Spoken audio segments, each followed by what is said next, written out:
सागर वाले जंगल में सभी पक्षी मिलजुल कर रहते थे। कुछ दिनों से जंगल में भोजन की बहुत कमी हो गई थी। यही वजह थी कि सभी पक्षी भोजन को लेकर बहुत चिंतित थे। चिड़िया बहन, मैं थक गया। मैं घने जंगल में गया, मैं मैदान में गया, लेकिन मुझे कहीं से भी कुछ खाने को नहीं मिला। मैं तो भूख से मर रहा हूँ। तोते भैया, कबूतर और कौवों का परिवार भी भूखा है और मेरे बच्चों ने भी कुछ नहीं खाया। तो क्या चिड़िया बहन, अब हमें इस जंगल को छोड़कर किसी दूसरे जंगल में जाना होगा? तोते भैया, ऐसा मत सोचें।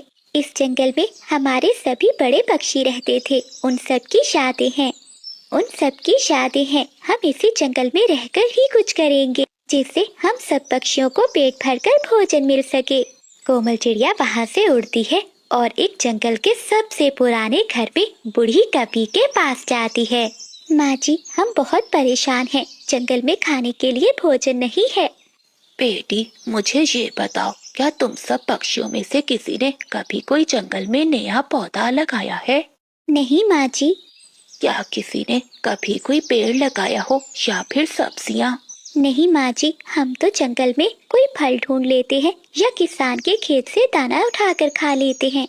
बेटी, जो दूसरों से उम्मीद रखता है वो हमेशा भूखा रहता है। ये लो पोटली।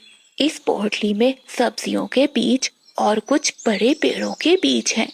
माँ जी, मैं समझ गई। हम सब पक्षियों को मिलकर काम करना होगा। अपने जंगल में अपनी जरूरत के अनुसार हमें सब्जियाँ और पेड़ पौधे लगाने होंगे, ताकि हम ना सही हमारे आने वाली नस्लें एक अच्छी जिंदगी गुजार सकें।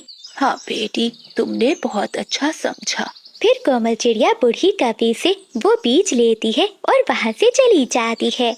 बिजली बहन, इस पोटली में बीज हैं। हम सबको मिलकर काम करना होगा। सब्जियाँ पहले उग जाएंगी और फिर बाद में पेड़ भी उग जाएंगे। हाँ हाँ चिड़िया, जब तक ये पौधे बड़े होंगे हमारी हड्डियाँ भी गल सड़ जाएंगी। क्या फायदा ऐसे काम का जिसका फायदा हमें ही ना हो और बाद में आने वाले पक्षी राज करें। बिजली बहन, अगर यही बात सोचते तो जंगल में कोई भी काम ना होता। हमें काम करना होगा, हमें अपना भोजन खुद ही उगाना होगा। लेकिन बिजली कपी चिड़िया की एक बात नहीं सुनती और वहाँ से चली जाती है।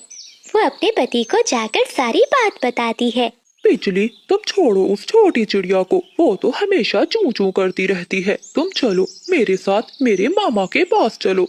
मेरे मामा के पड़ोस में किसान ने कल ही अपनी फसल काटी है। वहाँ खेत में इतनी मकई है कि हम 2 महीने आराम से खाएंगे। हाँ पति जी, मैंने तो उस छोटी चिड़िया को पहले ही बता दिया है कि ये काम वाम हमसे नहीं होते। फिर बिजली कपी और बादल कपा अपने बेटे जुगनू को लेकर वो जंगल छोड़कर अपने मामा वाले जंगल में चले जाते हैं। लेकिन कोमल चिड़िया के बाकी दोस्त पक्षी उसकी बात मान लेते हैं और वो चिड़िया के साथ काम करवाने लगते हैं। कोमल चिड़िया और उसके दोनों बच्चे मिलकर जमीन में बीज बो रहे थे।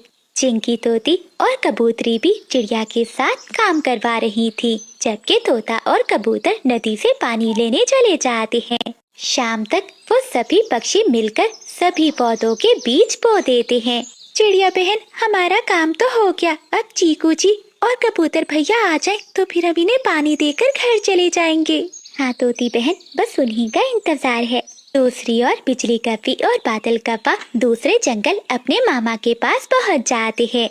बादल कपी के मामा के घर के बाहर एक अंगूरों की बेल थी। भांजे, आज से ये बेल तुम्हारी है। तुम जितने चाहो इस बेल से अंगूर खा सकते हो। मामा